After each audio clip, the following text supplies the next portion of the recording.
পাথাল কালীমন্দিরে হিন্দু নাম ধারণ করে তারা সেখানে থাকতেন এবং ঘুমাতেন। 7 জন ব্যক্তি তারা এই হত্যাকাণ্ডে অংশগ্রহণ করেছিল। এই 7 জন ব্যক্তি গ্রেপ্তার হয়েছে। বাকি যারা মাস্টারমাইন্ড হিসেবে কাজ করেছে, অর্থনৈতিকভাবে সাহায্য সহযোগিতা করেছে, বিভিন্ন বিষয়ে হেল্প করেছে, এই সকল ব্যক্তিকে আমরা মনে করি এখন আমাদের গ্রেপ্তার করতে হবে। আমি একটা কথা আগে আপনাদের বলেছিলাম, তারা যেখানেই থাকুক, পাথালি থাকুক আর পাহাড়ি থাকুক, সমুদ্র থাকুক, তাদেরকে আমরা ধরে আনবো মাধ্যমে এবং আমাদের যে গোয়েন্দা তথ্যের মাধ্যমে আমরা কিন্তু সবসময় আমরা কাজ করতেছিলাম। কিন্তু গতকাল শুনলাম তারা মানে খাগড়াছড়ি অথবা ওই মানে সীতাকুণ্ডের পাহাড়ের এক জায়গায় তারা আছে।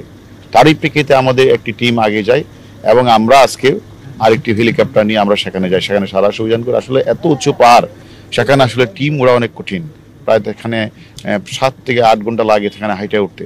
সেখানে আমরা সেখানে গিয়ে আমরা যাদেরকে হচ্ছিলাম, আমাদের কাছে যে মোস্ট ওয়ান্টেড, ওইখানে শিমুল ভুইয়ার সাথে যারা মূল কাজটি করেছে, আপনারা জানেন শিমুল ভুইয়া সাথে যে 2 জন সেখানে শিমুল ভুইয়ার সাথে থেকে আমাদের যে জাতীয় সংসদ সদস্য আনোয়ারুল ইসলাম আজিম সাহেবকে যে রুমটাতে হত্যা করেছে এবং তাকে হত্যা করার আগে যে ব্যক্তিটি তার মানে ক্লোরোফর্ম তার নাকে মিশিয়েছিল যাতে সে অজ্ঞান হয়ে পড়ে, সে ফয়সাল ভুইয়া।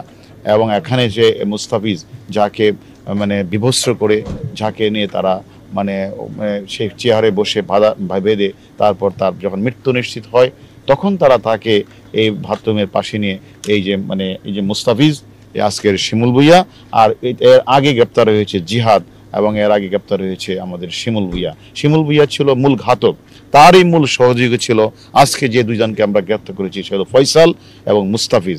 এবং এই 2 জন আজকে আমাদের কাছে গ্রেপ্তার হওয়ার সাথে সাথেই তারা সকল কিছু তারা আমাদের কাছে স্বীকার করেছেন। তারপরেও আমরা যেহেতু তাদেরকে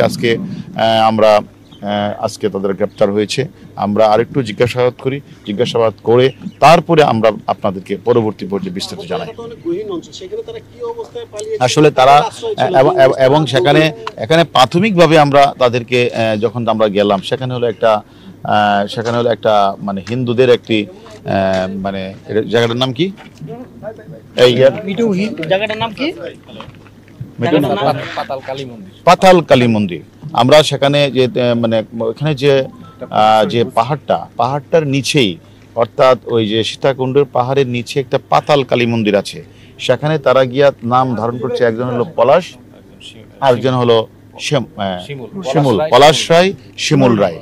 এই নাম ধারণ করে 2 জনেই হিন্দু সেজে তারা সেখানে ওই কালী মন্দিরে থাকে। আর রাতের বেলা এনে তারা বলে যে আমরা মাকে বেশি ভালোবাসি, আমরা কালী মন্দির ছাড়া থাকতে পারি না। এই ছদ্মবেশ ধারণ করে তারা এখানে প্রায় 23 দিনের মতো ছিল।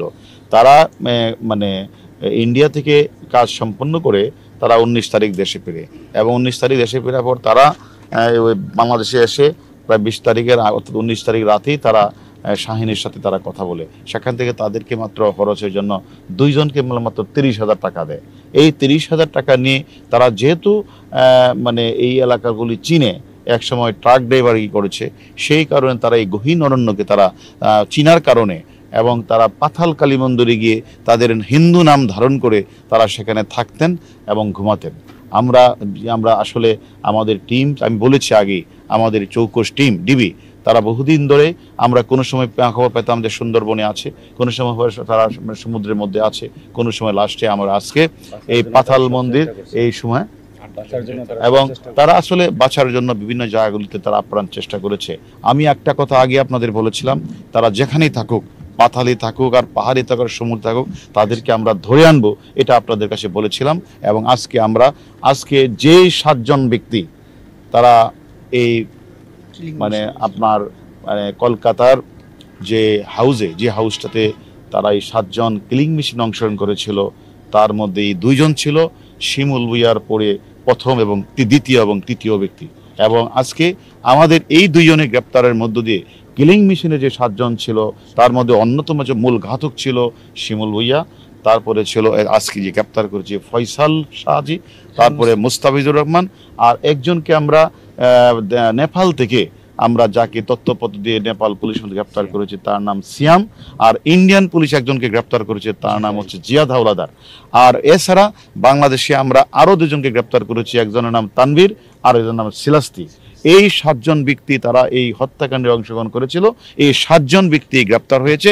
এখন আমাদের কাজ হচ্ছে বাকি যারা মাস্টারমাইন্ড হিসেবে কাজ করেছে, অর্থনীতিভাবে সাহায্য সহযোগিতা করেছে, বিভিন্ন বিষয়ে হেল্প করেছে, এই সকল ব্যক্তিকে আমরা মনে করি এখন আমাদের গ্রেপ্তার করতে হবে। এবং আমরা অলরেডি ইতিমধ্যে মানে শিমুল ভূঁইয়ার 164-এর ভিত্তিতে যে এবং মানে ওই বাবুর 160 ভিত্তিতে আমাদের আরেকজন গ্রেপ্তার হয়েছে, মিন্টু এবং বাবু। এই নিয়ে আমাদের কাছে 9 জন, একজন হলো ইন্ডিয়াতে মানে জিহাদ হাওলাদার, আর আমরা কলকাতা নেপালে আমরা একজনকে গ্রেপ্তার করে আমরা সেটাও কলকাতা গিয়ে সিয়াম। এখন বাংলাদেশের পার্টি আছে 3 আর 2 5 আর 2 7, এই 7 জন বাংলাদেশের পার্টি আছে, আর একজন আছে মানে ইন্ডিয়াতে এখন আপাতত 2 জন আছে। সব কিছু মিলে আমরা এখন মনে করি যে আমাদের মূল কাজটি হচ্ছে সামনে হলো যে মাস্টারমাইন্ডকে আইনের আওতায় নিয়ে আসা, আর এছাড়া তাদের কাছ থেকে আমরা যে তথ্যপত্র পেব, আরও যদি কেউ জড়িত থাকে তাদেরও আমরা আইনের আওতায় নিয়ে আসবো। ভাই, এদেরকে জিজ্ঞাসাবাদ করার জন্য যেহেতু মামলাটা কলকাতায়, ঘটনাস্থল কলকাতায়, সেক্ষেত্রে ইন্ডিয়ান পুলিশ এদেরকে জিজ্ঞাসাবাদ করবে কিনা?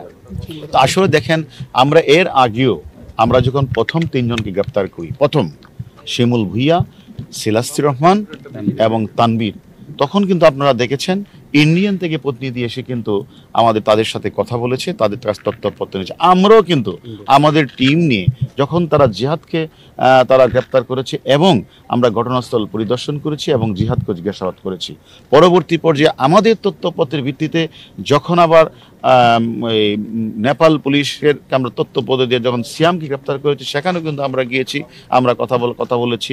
পরবর্তী পর্যায়ে আমরা তাদের তথ্যপত্রের ভিত্তিতে আমরা তখন আমরা বাবুকে গ্রেপ্তার করি, বাবুর এবং শিমুল ভূঁইয়ার স্বীকারোক্তির ভিত্তিতে আমরা তখন মিন্টুকে জিজ্ঞাসাবাদ করে তাকে আমরা গ্রেপ্তার করি। এবং আরেকটা বিষয়, এখন আমাদের আপনারা যে প্রশ্নটা করেছেন, যে প্রশ্নটা করতে চাচ্ছেন, সেটি হচ্ছে আমাদের আরেকজন যে মাস্টারমাইন্ড, ওনাকে কেন মানে ওনাকে গ্রেপ্তারের জন্য কিন্তু আমরা অলরেডি আমরা আমাদের টিম নিয়ে আমরা মানে আমেরিকান এম্বাসিতে আমরা কথা বলেছি, আমরা এনসিবির মাধ্যমে ইন্টারপোলকে আমরা চিঠি দিয়েছি।